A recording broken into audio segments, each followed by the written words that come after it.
E aí, tudo bem? Bem-vindos mais uma vez ao nosso curso Compreendendo o Apocalipse. Estamos chegando na reta final, estamos terminando o curso, estamos no Apocalipse 21. Eu agradeço muito a Deus, agradeço muito a você por ter perseverado juntamente comigo em buscar respostas para as nossas necessidades mais profundas do conhecimento bíblico, do conhecimento da salvação. A grande esperança de todos nós é habitarmos numa terra onde há justiça, onde há realmente paz, onde a presença de Deus será sentida. É para lá que estamos indo e para lá que estamos sendo educados pelo Espírito Santo de Deus. Apocalipse 21, a eternidade em um novo céu e nova terra. Convido você a pegar sua Bíblia e examinarmos a maravilhosa revelação da palavra de Deus. Vem comigo. Já estudamos na no estudo anterior que Deus destruirá este mundo com fogo, vai destruir o pecado e os pecadores. Apocalipse 20, verso 14 a 15, diz o texto sagrado que está na tela: Então a morte e o Hades foram lançados para dentro do lago de fogo. Esta é a segunda morte, o lago de fogo. E se alguém não foi achado inscrito no livro da vida, esse foi lançado para dentro do lago de fogo. Então, meus amigos, nós estamos para analisar essa situação. Os ímpios são lançados vivos num lago de fogo ígneo. Mas notem que nesse instante não há um brado de alegria, de vitória, nenhum viva, nenhuma aclamação alegre. Por quê? Deus não tem prazer na morte do ímpio, na morte do perverso. Deus não tem prazer na destruição dos seres criados. Não é um momento de alegria a ser comemorado a morte de ninguém. Há apenas silêncio e tristeza, lágrimas, choro e ranger de dentes. Os vivos salvos dentro dos muros da santa cidade verão parentes e amigos naquele triste estado de condenação, de horror eterno. Derramarão suas derradeiras lágrimas, mas passado o momento de completa e eterna destruição, Deus lhes enxugará dos olhos toda lágrima. O que vem a seguir? Vamos descobrir. Então vamos abrir a Bíblia em Apocalipse 21 e vamos ver as declarações de Deus a respeito de como essa terra será purificada pelo fogo dos últimos dias. Apocalipse 21, vamos ler então. Vi novo céu e nova terra, pois o primeiro céu e a primeira terra passaram, e o mar já não existe. Vi também a cidade santa, a nova Jerusalém, que descia do céu, da parte de Deus, ataviada como noiva adornada para seu esposo. Então ouvi grande voz vinda do trono dizendo: Eis o tabernáculo de Deus com os homens. Deus habitará com eles, eles serão povos de Deus, e Deus mesmo estará com eles. E lhes enxugará dos olhos toda lágrima, e a morte já não existirá. Já não haverá luto, nem pranto, nem dor, porque as primeiras coisas passaram. E aquele que está assentado no trono disse: Eis que faço novas todas as coisas. E acrescentou: Escreve, porque estas palavras são fiéis e verdadeiras. Disse-me ainda: Tudo está feito. Eu sou o Alfa e o Ômega, o princípio e o fim. Eu, a quem tem sede, darei de graça da fonte da água da vida. O vencedor herdará estas coisas, e eu lhe serei Deus, e ele me será filho. Quanto, porém, aos covardes, aos incrédulos, aos abomináveis, aos assassinos, aos impuros, aos feiticeiros, aos idólatras e todos os mentirosos, a parte que lhes cabe será no lago que arde com fogo e enxofre, a saber, a segunda morte. Meu querido amigo, minha querida amiga, então, quando o fogo queimar e destruir todos os ímpios, esse mesmo fogo purificará a terra, queimará todo o planeta, que estará como uma bola incandescente, mas os salvos dentro das muralhas da Nova Jerusalém, que descerá do céu e que estará, portanto, com um abrigo seguro para todo o povo de Deus que estará lá dentro. Então, o que nós vamos analisar? Novo céu e nova terra.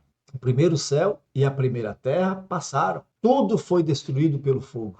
Tudo foi queimado. Imagina o planeta transformado numa bola de fogo incandescente. A cidade santa no meio das chamas, totalmente ilesa, graças à presença de Deus, porque Deus pessoalmente estará ali para proteger a cidade e seus ocupantes, como protegeu os 3 hebreus dentro da fornalha de Nabucodonosor. Você lembra dessa história?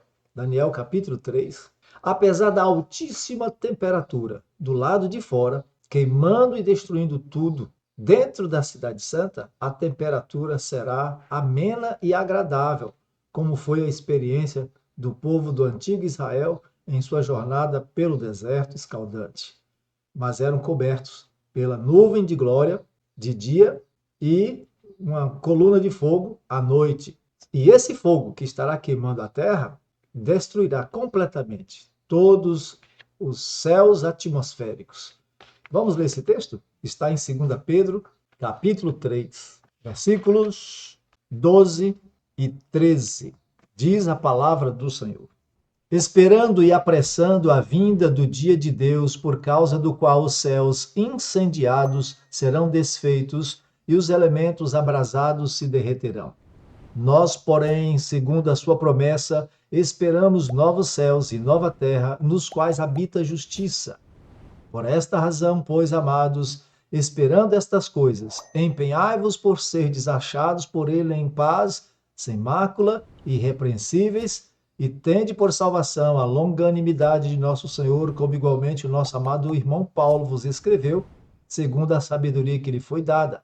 Então veja, analisem, prestem atenção, 2 Pedro 3, verso 10 a 13, diz que os céus e a terra serão queimados, serão completamente destruídos.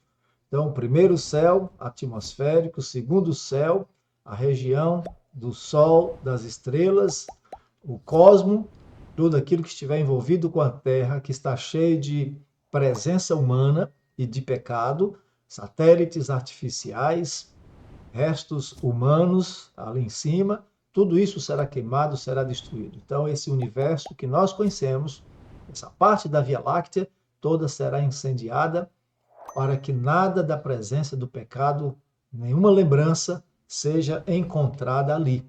E então Deus vai fazer novos céus e nova terra, nos quais habita a justiça, segundo sua promessa, é o que nós aguardamos. Então, meus amigos, novo céu e nova terra é o que se espera pela presença de Deus. E o texto sagrado diz, Apocalipse 21, verso 1, que o mar já não existe. Nesse novo céu e a nova terra. O mar já não existe. O que significará isso? Significa, meu prezado irmão, minha prezada irmã, que não haverá mais separações geográficas, nem inimizades por fronteiras artificiais como temos hoje. A terra voltará novamente àquela condição antes do dilúvio, onde a terra era única, era unida. Então, hoje o planeta é dividido entre oceanos, separações, conflitos, extensões de águas, desertos, desertos gelados, desertos secos, desertos de água, que são os oceanos. A humanidade vive separada, desunida, em conflito. E ela retornará à sua formação original antes do dilúvio, quando houve, depois do dilúvio, a separação dos continentes. Então o pecado fez isso, o poder maravilhoso do Senhor retornará à terra à sua glória original. E nós, versículo 21, capítulo 21, verso 2, vi também a cidade santa, a nova Jerusalém, que descia do céu da parte de Deus, ataviada como noiva adornada para o seu esposo. A nova Jerusalém, que descerá dos céus, nós já sabemos que ela vai descer aonde? No Monte das Oliveiras. O Senhor Jesus Cristo, ao descer, os seus pés estarão, conforme Zacarias 14, vão pisar o monte, ele vai se abrir, formar um imenso vale, uma depressão, e a cidade vai ficar ali. E aí, resultado, sob as cinzas da antiga Jerusalém, da Jerusalém moderna que existe hoje em conflito, surgirá então a nova capital do universo, a capital santa, e ali estará a cidade santa com seus habitantes para viver a experiência de ver Deus pela sua palavra fazer novos céus e nova terra. A experiência que só anjos viram no princípio, a criação do universo, veremos a criação de nossa renovada Via Láctea, com agora a presença de Deus dentro da cidade, com o povo assistindo o poder da palavra de Deus, realizando toda a nova criação da terra, fazendo como ela estava no princípio, restaurando-a mais uma vez, talvez em 6 dias, talvez em 7 dias, não sei, mas a palavra de Deus garante que ele tem poder de falar e tudo se fazer no instante que ele fala. Mas a glória será. Os santos fiéis de Deus, os salvos, verão Deus realizando essa maravilhosa transformação, essa maravilhosa obra de recriação. Quem habitará na santa cidade? Bom, já lemos no Apocalipse 21 que de fora ficam incrédulos, abomináveis, assassinos, impuros, feiticeiros, etc. Mas Isaías 33, verso 14 a 16, vamos ler o texto sagrado, as revelações que foram dadas ao antigo Israel, que se eles tivessem cumprido, de acordo com a palavra de Deus, vivido a aliança, essa terra teria sido um paraíso, como era o plano original de Deus. Isaías 33, verso 14 ao verso 16. Os pecadores em Sião se assombram, o tremor se apodera dos ímpios e eles perguntam: quem dentre nós habitará com o fogo devorador? Veja, a cidade, todo o planeta queimado, em chamas eternas, destruindo tudo. Eternas no sentido de que as consequências não serão desfeitas.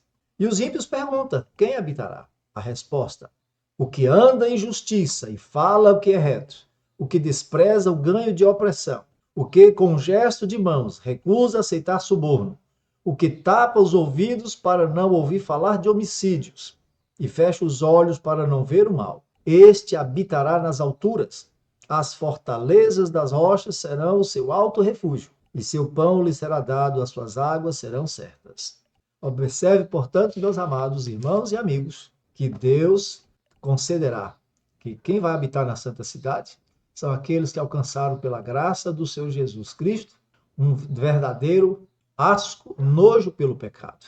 Decidiram, pela graça do Senhor Jesus, não coadunar, não mais apoiar, não mais aceitar o pecado em todas as suas formas, seja em filmes, seja em novelas, seja em meios de entretenimentos, eles abdicarão disso. Portanto, sua mente e seus pensamentos terão uma única imagem, a imagem da santidade, da glória de Deus. Portanto, esses estarão em paz dentro dos muros da santa cidade, onde as chamas eternas não os acometerão, não os atingirão, serão protegidos pela glória de Deus. Estes habitarão na santa cidade.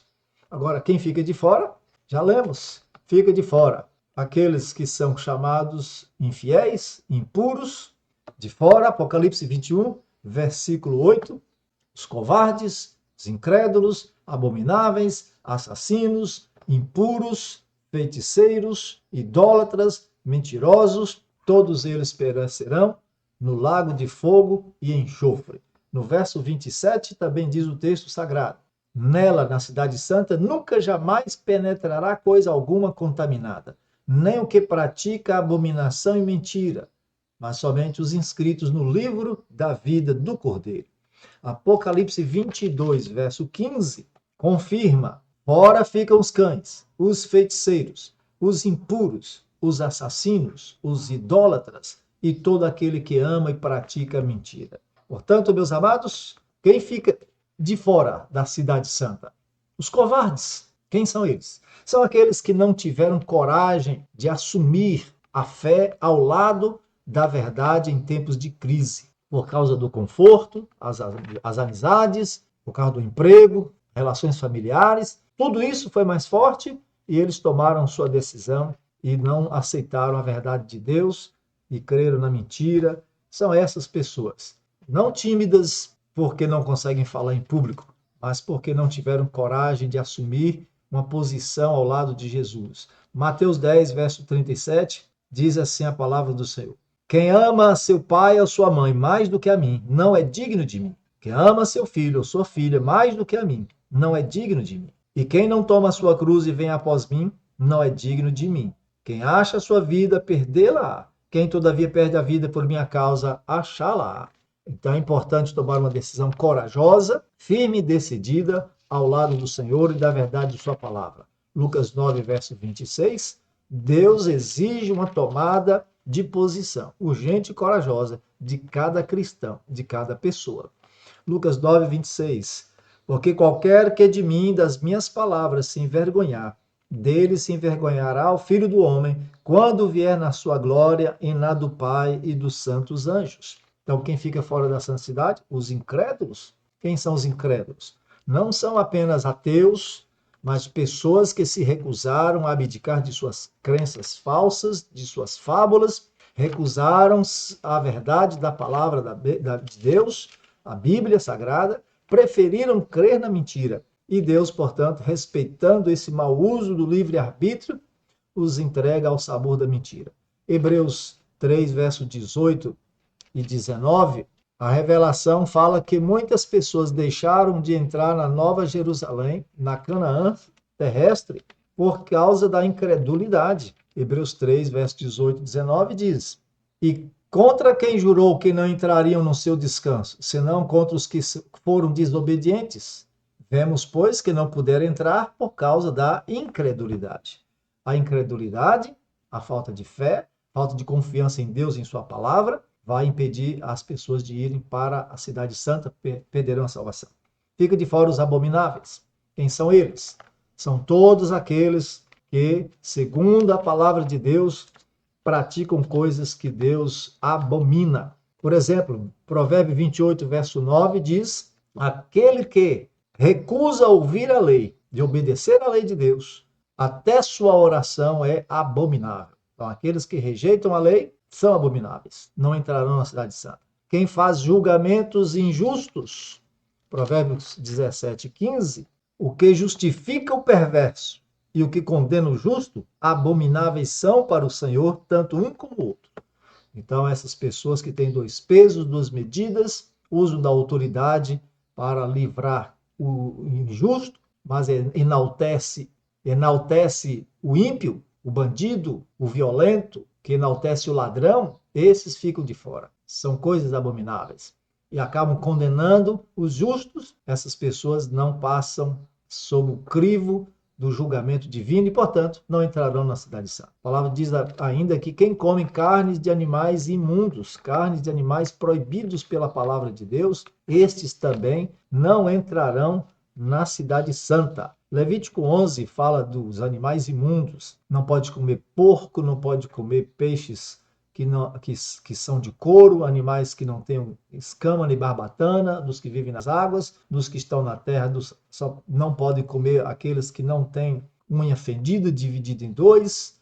Então, e que rumina, né? Esses são considerados imundos, dos insetos, das aves, carniceiras, etc. Então, as pessoas que cometem isso, o livro de Levítico 11, 43, Deus adverte, dizendo assim: não vos façais abomináveis por nenhum enxame de criaturas, nem por elas vos contaminareis, para não serdes imundos. Observe que é muito clara essa advertência do Senhor. Quem são também aqueles que são chamados de abomináveis e que não entrarão na cidade santa? Levítico 18, verso 22. Não esqueça de conferir esses textos na sua Bíblia. 18, 22. Com homem não te deitarás como se fosse mulher. É abominação. Então, relações homoafetivas, homem com homem, mulher com mulher, os que praticam isso também não estarão na cidade santa. Vamos para Provérbio 11, verso 20. Continuemos. É preciso esclarecer para que você leve a sério o que ensina a palavra de Deus. É por causa disso que muitas pessoas perderão a oportunidade de salvação, porque acham que a Bíblia é um livro ultrapassado, um livro de fábulas, mas faz advertências muito sérias. Provérbio 11, verso 20. Abomináveis para o Senhor são os perversos de coração, mas os que andam em integridade são o seu prazer. Então, esses abomináveis, perversos de coração, pessoas ruins, pessoas cuja natureza não muda, não querem mudar, não querem ser transformados pela graça. 16, Provérbios 16, verso 5. Abominável é ao Senhor todo arrogante de coração. É evidente que não ficará impune. Então não entrarão na cidade santa. Você está entendendo? Vamos continuar lendo a palavra de Deus? Quem não entrará na cidade santa? Os impuros. São aqueles cujo estilo de vida imoral, tanto no corpo quanto na mente, não pode entrar na cidade santa de Deus. 1 Coríntios 6, verso 9 a 10, o apóstolo Paulo diz que não herdarão o reino de Deus. Aqueles que vivem na prostituição, na idolatria, aqueles que vivem na bebedeira, aqueles que ficam poluindo o corpo e a mente com o pecado em todas as suas formas. Esses não entrarão no reino de Deus.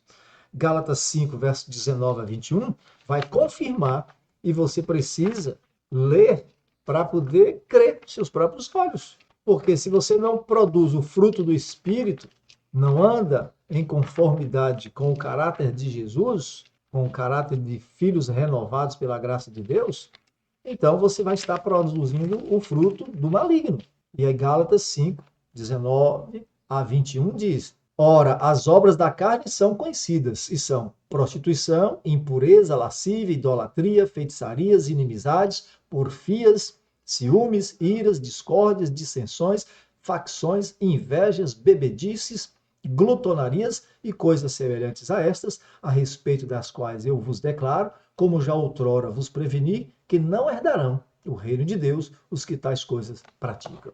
Então é muito séria as advertências, as ameaças que Deus faz. Fico de fora os cães. Quem são os cães? São animais domésticos? Não. São os caçoadores, debochadores, escarnecedores.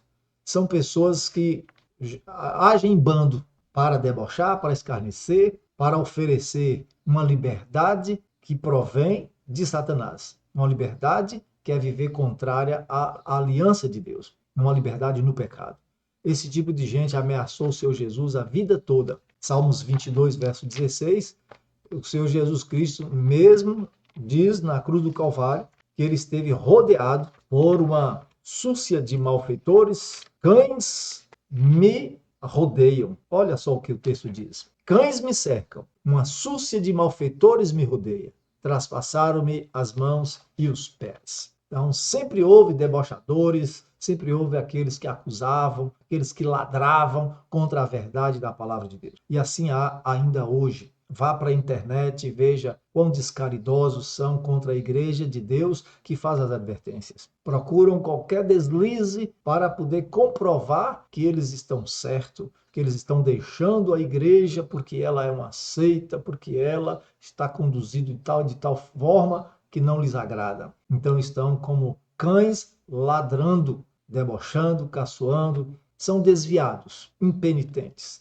São pessoas que, diz a Bíblia, a palavra de Deus, 2 Pedro 2, 19 a 22, que é como o cão que voltou para o vômito. Deixou a verdade da palavra e voltou para o mundo do pecado, voltou porque estava com saudade do estilo de vida anterior. Abandonam as explicações, o conhecimento da palavra de Deus para viver uma vida de pecado. Então esses ficarão de fora da cidade santa. Dá uma pausa, confira os textos e você vai descobrir ainda maravilhas da palavra de Deus. Vamos lá? Quais serão as condições de vida nesse novo céu, nessa nova terra? Na nova terra. Porque a palavra de Deus diz que não viveremos no céu. Lá passaremos apenas 1000 anos. O milênio será no céu. Mas viver mesmo será na terra. Terra transformada no verdadeiro paraíso. Isaías 65, versículos 17 a 19. Vamos ler o que diz a revelação do Senhor. Pois eis que eu crio novos céus e nova terra.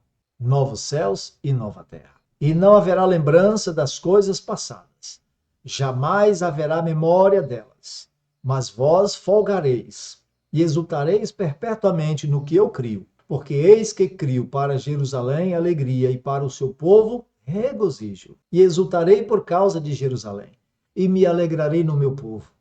E nunca mais se ouvirá nela nem voz de choro, nem de clamor. Não haverá mais nela criança para viver poucos dias, nem velho que não cumpra os seus, porque morrer aos 100 anos é morrer ainda jovem. E quem pecar, só aos 100 anos será amaldiçoado. Eles edificarão casas e nelas habitarão. Plantarão vinhas e comerão o seu fruto. Não edificarão para que outros habitem, não plantarão para que outros comam. Porque a longevidade do meu povo será como a da árvore, e os meus eleitos desfrutarão de todas as obras das suas próprias mãos. Não trabalharão em vão, debalde, nem terão filhos para a calamidade, porque são a posteridade bendita do Senhor, e os seus filhos estarão com eles. Então veja, meus amados amigos, meus irmãos, o que Deus está prometendo aqui nesses textos. Primeiro, seria para Israel neste mundo ainda, se eles houvessem cumprido sua parte na aliança, tivessem vivido de acordo com as expectativas divinas. Veja que existem coisas que até Deus não consegue fazer, porque depende de uma resposta humana. E Deus respeita o livre-arbítrio dessas pessoas. Então note, o que não haverá na nova terra? Não haverá casamentos. Exatamente. Mateus 22, versos 29 e 30, Jesus disse que depois da ressurreição, as pessoas serão como os anjos, que não se casam, nem se dão em casamento. Não haverá nascimento de filhos. Isaías 65, versos 23 e 24, diz que não teremos filhos para a calamidade. Não haverá nascimento de filhos. Se não haverá casamento, então não haverá nascimento de filhos. A quantidade de pessoas que vão viver na Terra é a quantidade de pessoas adequadas para viverem nessa sociedade. As crianças crescerão. Não haverá idosos ali. Ninguém vai morrer. Serão todos eternos. Não haverá pecado, não haverá nenhum tipo de destruição para isso. Então, esse texto de Isaías 65 que nós lemos, nós vamos ler o verso 20, que diz o quê? Diz o seguinte: não haverá mais nela criança para viver poucos dias. Serão eternos. Não haverá mais velhos que não cumpram os seus. Porque aqui nessa terra, morrer até os 100 anos, para Deus, isso é morrer jovem. Aqui nessa terra há maldição, mas lá não haverá mais. Nessa terra existe pecado, mas lá não haverá mais pecado. Então, tudo isso será uma transformação completa. Haverá plantações? Sim. Eles vão construir casas? Não. Construir casas era plano de Deus apenas se o antigo Israel cumprisse sua parte na aliança. E aí eles teriam um céu na terra, onde poderiam construir casas, etc. É uma situação desnecessária na nova terra, que será o lar de todos os remidos, e não haverá fronteiras, e aí as pessoas não precisam ter casas para dizer essa é a minha, aquela é a sua. Não. Haverá uma cidade santa com muitas moradas, mas haveremos de habitar na terra, como sempre foi o plano maravilhoso de Deus. Que bela terra, que lugar extraordinário. A terra será completamente renovada, como o Jardim do Éden. Um paraíso, um paraíso. As condições de vida são demais excelentes, como Deus planejou, que tinha que ser aqui na terra. Se o povo de Israel tivesse crido no Evangelho e tivesse espalhado essa mensagem para o mundo, mas não viveram à altura, foram rejeitados como mensageiros da esperança. Agora a igreja é que convida todos para que participe desse plano de Deus, desse paraíso que será restaurado na terra. Isaías 11, versos 6 a 9, diz assim, o lobo habitará com o cordeiro, e o leopardo se deitará junto ao cabrito. O bezerro, o leão novo e o animal cevado andarão juntos, e um pequenino os guiará. A vaca e a ursa pastarão juntas, e as suas crias juntas se deitarão. O leão comerá palha como o boi. A criança de peito brincará sobre a boca da áspide, e o já desmamado meterá a mão na cova do basilisco. Não se fará mal nem dano algum em todo o meu santo monte, porque a terra se encherá do conhecimento do Senhor, como as águas cobrem o mar. Deu para entender? Um paraíso restaurado, onde crianças e animais selvagens andarão em segurança, onde lobo e cordeiro, que são da cadeia alimentar totalmente assim contrários, e um é alimento do outro, né? Como o cordeiro é alimento do lobo, mas poderão habitar juntos, porque a palavra de Deus disse que palha, capim será o alimento dos animais selvagens. Eles assim se alimentarão como era no início, antes do pecado. Será uma terra maravilhosa. Precisamos nos preparar para estar lá. Isaías 35, versículo 5 a 7, o Senhor Jesus garante que a nova terra não haverá desertos, não haverá lugares escaldantes, mas um verdadeiro paraíso na terra, um jardim do Éden, neste mundo que será renovado. Vamos ler o texto? Então se abrirão os olhos dos cegos, se desimpedirão os ouvidos dos surdos, os coxos saltarão como cervos, e a língua dos mudos cantará. Pois águas arrebentarão no deserto, e ribeiros no ermo. A areia esbraseada se transformará em lagos, e a terra sedenta em mananciais de águas. Onde outrora viviam os chacais, crescerá a erva com canas e juncos. E ali haverá o bom caminho, caminho que será o caminho santo, o caminho do Senhor. Este é o lugar que Deus estará preparando para todos os salvos pela graça, para todos os que se educam para viver nessa sociedade, conforme garante a palavra de Deus. Então, meu amigo e minha amiga, dá uma pausa, analise os textos. A nova terra. O que haverá? Haverá eternidade, trabalho sem fadiga, animais mansos, restauração mental, adoração. Tudo haverá nessa nova terra. O que não haverá? Não haverá morte, nem luto, nem pranto, nem dor. Não haverá noite, nem doenças, nem abominações. Quem vai entrar? Os que lavaram suas vestes no sangue do Cordeiro, os fiéis até a morte, os que venceram a besta e sua imagem, os inscritos no livro da vida. Quem não vai entrar? Covardes, incrédulos, assassinos, imorais, feiticeiros, idólatras, mentirosos, adúlteros, ladrões, avarentos, bêbados, todos os que não foram escritos no livro da vida. Quer saber mais? Se prepare e esteja lá para você poder descobrir por si mesmo como será então a Nova Jerusalém. Vamos ler Apocalipse? A capital da terra, a Nova Jerusalém. Verifique na Bíblia a descrição dessa estonteante cidade, cuja beleza excede tudo o que a imaginação humana possa prever. O profeta de Pátimos tentou, com o máximo que ele pôde, fazer uma descrição com o reduzido vocabulário disponível no seu tempo. Mas ele fez o melhor pelo Espírito Santo para nos dar a revelação de como será essa grande cidade, a Nova Jerusalém, a capital do planeta. Deus estará nela, ele pessoalmente estará ali. Ou seja, todas as pessoas da divindade estarão ali na santa cidade, a Nova Jerusalém. Vamos ler? Apocalipse 21, verso 9 até o verso 22, verso 5. Não vou ler tudo. Eu quero que você pegue sua Bíblia, dê uma pausa e faça essa reflexão. Então veio um dos 7 anjos que tem as 7 taças cheias dos últimos 7 flagelos e falou comigo, dizendo, vem, vou te mostrar a noiva, a esposa do Cordeiro. E me transportou em espírito até uma grande e elevada montanha e me mostrou a santa cidade, Jerusalém, que descia do céu da parte de Deus, a qual tem a glória de Deus. O seu fulgor era semelhante a uma pedra preciosíssima, como pedra de jaspe, cristalina. Tinha grande e alta muralha, 12 portas, e junto às portas 12 anjos, e sobre elas nomes inscritos, que são os nomes das 12 tribos dos filhos de Israel. 3 portas achavam a leste, 3 ao norte, 3 ao sul, 3 a oeste.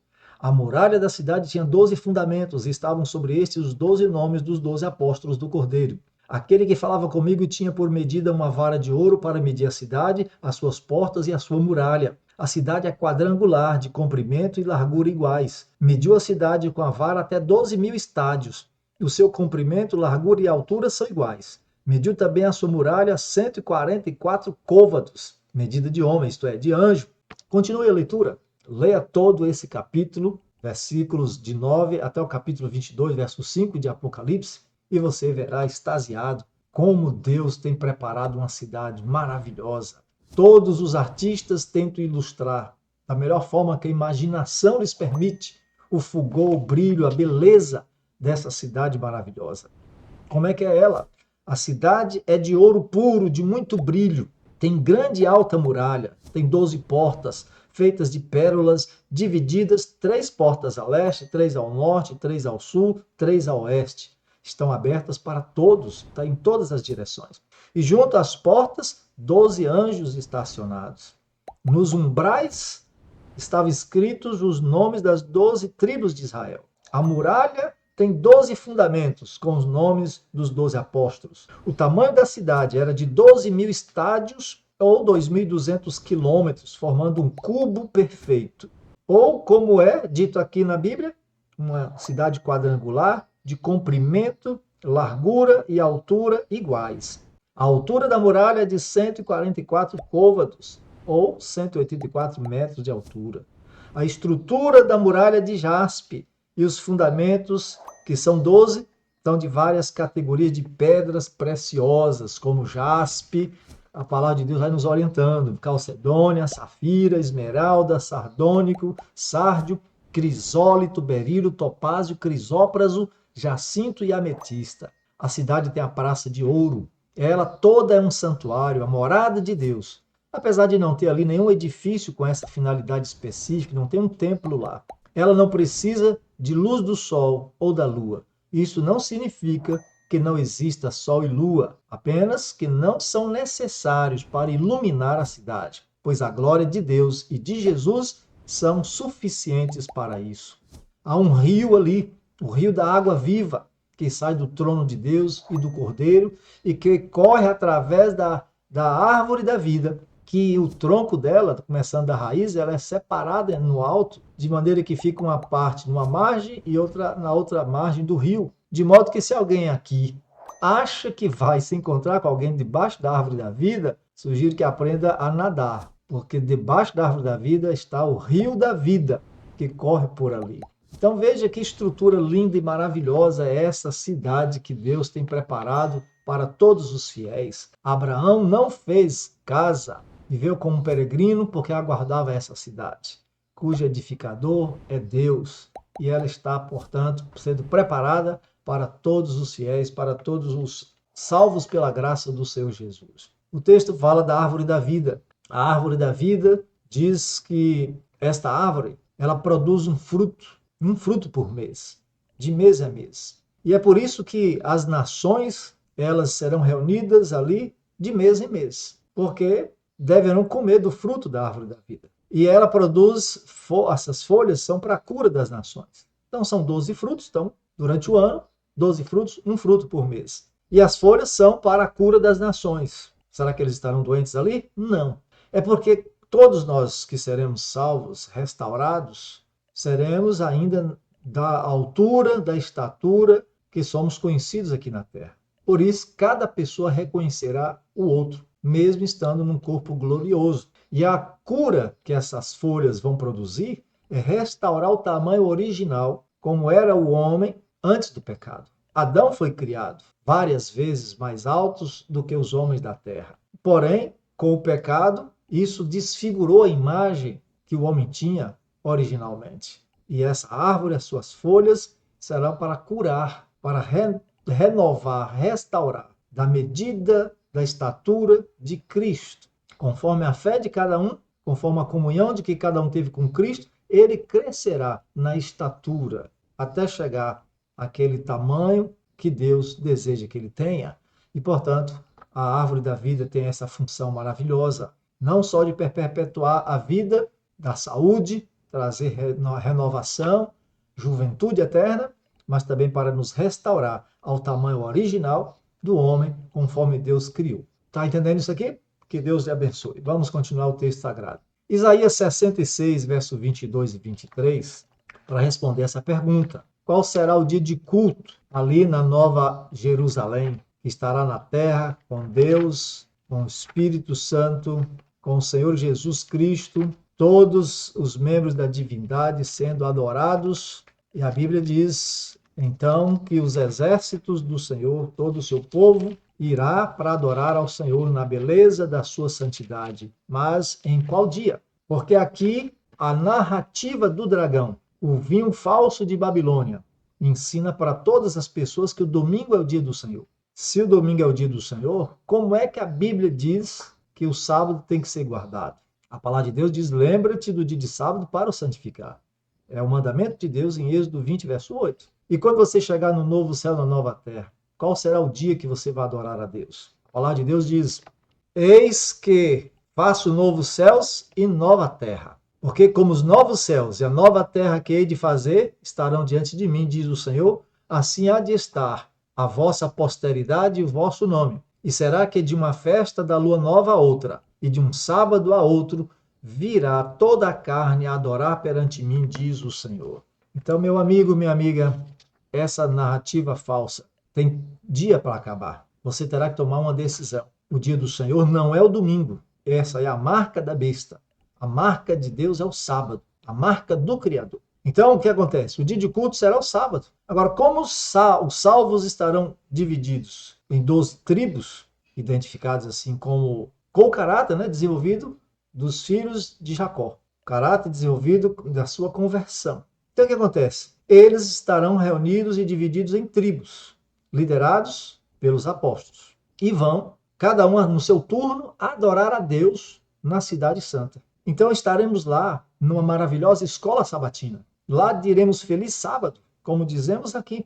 Lá diremos paz do Senhor, como dizemos aqui. Mas o dia de culto não será o domingo. Todos aqueles que estarão lá, salvos pela graça, mas não conheceram o domingo, eles serão ensinados e reconhecerão que estiveram errados, mas glorificarão a Deus porque foram salvos pela graça do Senhor, porque Deus não levou em conta os tempos da sua ignorância. Deus os salvou pela sua bondade e misericórdia, porque eles eram homens e mulheres de Deus. Mesmo tendo guardado o domingo, crendo que estavam guardando o sábado do Senhor. Mas o verdadeiro dia do Senhor é o sábado do sétimo dia. E você não é inocente. E todo aquele que não guarda o sábado, aliás, importa em salvação eterna santificar o sábado. Não apenas guardar um dia. Porque tem gente que faz diferença entre dia e dia. Isso para Deus não tem importância nenhuma. O que importa é santificar o dia que Deus pediu para ser santificado. Isso importa em salvação eterna. Não é guardar um dia. Guardar o sábado como um feriado é o mesmo que guardar o domingo como um feriado. Se não houver santificação, se não houver comunhão com Deus, se não houver comunhão com a igreja, se não houver a verdade da palavra de Deus envolvida, isso não importará em nada. Tem que ser santificado o dia, porque sem santidade ninguém verá o Senhor. E é como marca de santificação que Deus nos deu o seu santo sábado. Está claro para você? Que Deus te abençoe, que você busque a presença do Senhor. Mas a grande pergunta é, será que veremos o rosto de Deus lá no céu? Apocalipse 22, verso 3 diz, nunca mais haverá qualquer maldição. Nela estará o trono de Deus e do Cordeiro. Os seus servos o servirão. Verso 4. Contemplarão a sua face e na sua fronte está o nome dele. O texto deixa muito claro que contemplarão a face de Deus. Mas, meu amigo, minha amiga, essa foi a curiosidade de Filipe com Jesus. Ele disse, mostra-nos o Pai, Senhor, isso nos basta.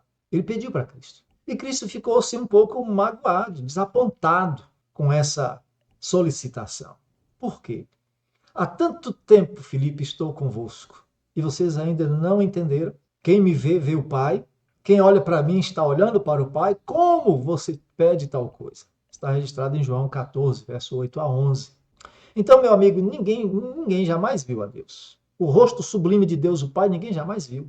A Bíblia deixa isso claro em João 1, verso 18, que ninguém jamais viu a Deus, mas o Deus unigênito que está no seio do Pai é quem o revelou. Jesus Cristo é essa pessoa da divindade responsável de abraçar todas as criaturas de Deus. Ele se faz no formato de anjo, arcanjo, para abraçar os anjos, para andar em comunhão com eles, para mostrar-lhes que o Deus único e Salvador, ele se humilha e desce ao nível de suas criaturas. Deus se faz carne para abraçar os homens, para chegar próximo à nossa experiência. Então, o único Deus que fez isso é Jesus. 1 Timóteo 6,16 diz que o Deus Pai é o invisível, a qual ninguém é capaz de ver. Então, como você quer ver a Deus? Olha, Jesus Cristo é o único chamado de monogenês, o único da espécie da divindade que se faz como suas criaturas para poder abraçá-las. Olha que condescendência, que amor, que maravilha que Deus faz por nós. Então, o único Deus que você vai ver, pegar e tocar, será o Senhor Jesus, se Ele permitir. Como Ele condescendeu em fazer com Tomé, que chegou, se eu não tocar nos sinais dos cravos, aquele corpo glorioso estará lá para você ver, para você tocar. Esse será o único Deus que você vai ver. E tem que estar satisfeito, orgulhoso, maravilhado diante da glória de Jesus. Você não vai precisar olhar para Deus. Você sabe por quê? Porque, veja, ninguém vai ver Deus o Pai. Adão falava com Deus, falava com Jesus. Deus o Pai nunca foi visto. Ver a face de Deus não é ver o rosto dele, para ver se ele tem rugas, como nós vemos o rosto das pessoas, as linhas faciais. Não. O único Deus que veremos e que foi posto como elo de ligação entre toda a criação no universo é Jesus. Jesus é o único da espécie divina, o que a Bíblia chama de monogenês, adaptado para tocar em qualquer criatura, seja anjo ou humano, sem desintegrar essa criatura. E ao mesmo tempo ele pode chegar-se à presença do Pai, de Deus o Pai, sem sofrer nenhum dano, pois ele é Deus, ele é divino. Então ver a Deus tem a ver com total conhecimento dele. E isso apenas Jesus tem. E ele reparte, revela a quem ele quiser.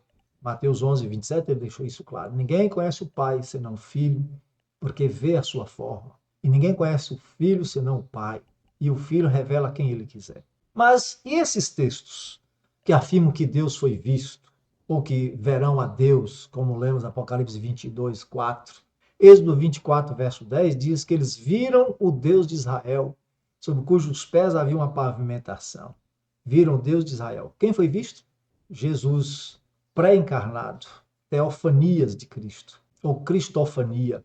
Apocalipse diz que verão a Deus, mas não visualizarão o contorno do seu rosto. Se quiserem essa experiência, terão que concordar que olhar para Jesus é o máximo que conseguiremos. Ele é o tabernáculo de Deus com os homens. Ele é o Emanuel, Deus conosco, desde o princípio, e assim será eternamente. Mas, e quanto a esses textos que são mal interpretados? Vamos fazer uma análise deles? 1 João 3, verso 1 e 2, esses textos são usados para dizer que nós vamos ver Deus. Diz aí o texto que, vamos ler rapidinho o texto? 1 João 3, verso 1 e 2. Não deixa de conferir isso na Bíblia. 3, verso 1 e 2. Vede que grande amor nos tem concedido o Pai, a ponto de sermos chamados filhos de Deus, e de fato somos filhos de Deus. Por essa razão o mundo não nos conhece, porquanto não conheceu a Ele mesmo. Amados, agora somos filhos de Deus.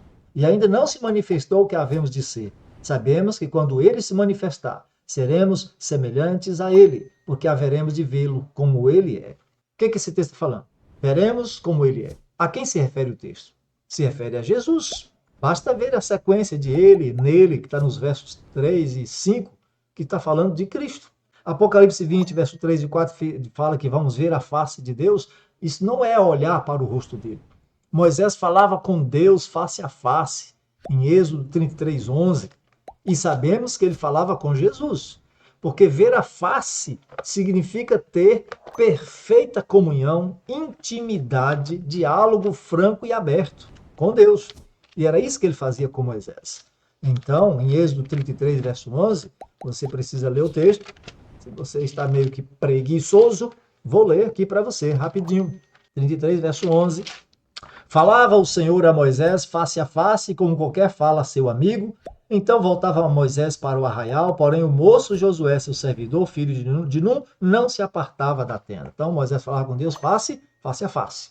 Deuteronômio 5, versículo 4, também está dito que Deus falava face a face com o povo. E o povo via o rosto de Deus? Via direitinho seus olhos, se eram verdes ou azuis? Não, porque ver o rosto de Deus, a face de Deus, não significa isso. Vamos ler o texto, Deuteronômio 5, 4. Face a face falou o Senhor conosco, no monte, no meio do fogo. E Moisés diz, e vocês nunca viram a sua forma, a sua figura, mas ouvistes o som de sua voz e tremeram e temeram muitíssimo, mas não viram figura nenhuma. Mateus 5, versículo 8, a palavra de Deus diz numa das bem-aventuranças que os puros de coração, os limpos de coração são bem-aventurados porque eles verão a Deus. Mas isso aqui é uma expressão genérica de se expressar. Do mesmo jeito que a gente vê o sol, e olha que com dificuldade a gente olha o sol, mas nós não vemos a sua essência. Assim, se você não consegue olhar para o sol, vai olhar para o rosto de Deus? Nunca. Mateus 18, verso 10, Jesus diz, olha, cuidado com o que vocês fazem com os pequeninos, com as criancinhas, porque os seus anjos veem constantemente a face de Deus no céu. Irmãos, amados, os anjos veem a face de Deus. Tá certo, tudo bem. Mas isto é, eles estão na sua presença, é o que significa.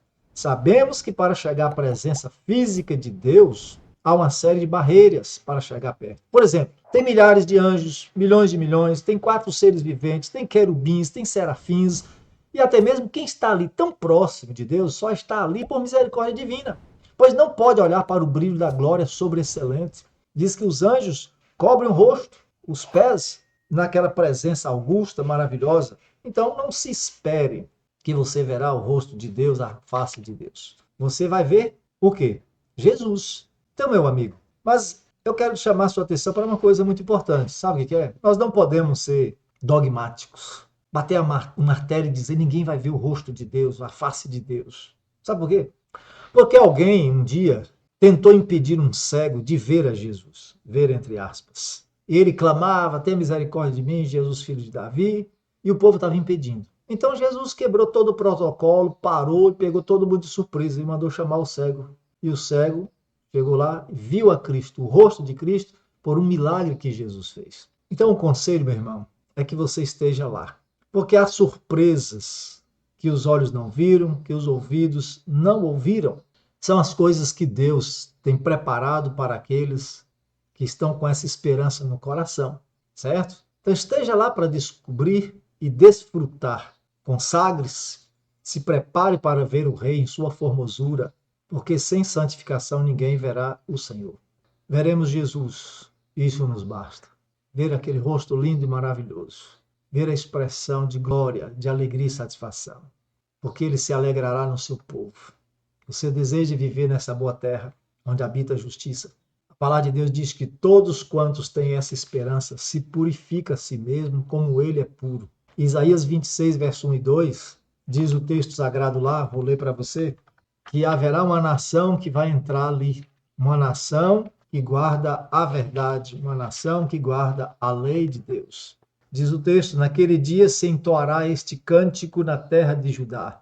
Temos uma cidade forte. Deus lhe põe a salvação por muros e baluartes. Abri vós as portas, para que entre a nação justa, que guarda a fidelidade, que guarda a verdade, que são fiéis à lei de Deus, que são leais ao reino de Deus, à sua aliança. E aí, você estará ali? Que você esteja entre estes fiéis, verdadeiros, que guarda a verdade da palavra. Não é o que diz o pastor, não é o que diz a igreja, é o que diz a palavra de Deus. Você estará lá, confiante na palavra do Senhor. Diz amém. Amém? Porque quando você diz amém, você está dizendo eu concordo com o que você diz, porque é o que Deus diz. Amém é isso. É a verdade de Deus. A emuná de Deus. Que Deus te abençoe. A paz do seu Jesus Cristo esteja na sua vida e no seu coração. Nosso próximo estudo, Apocalipse 22, estará terminada a nossa saga. Mas não o nosso estudo eterno da verdade da palavra de Deus. Até lá, um grande abraço para você. Fique na paz.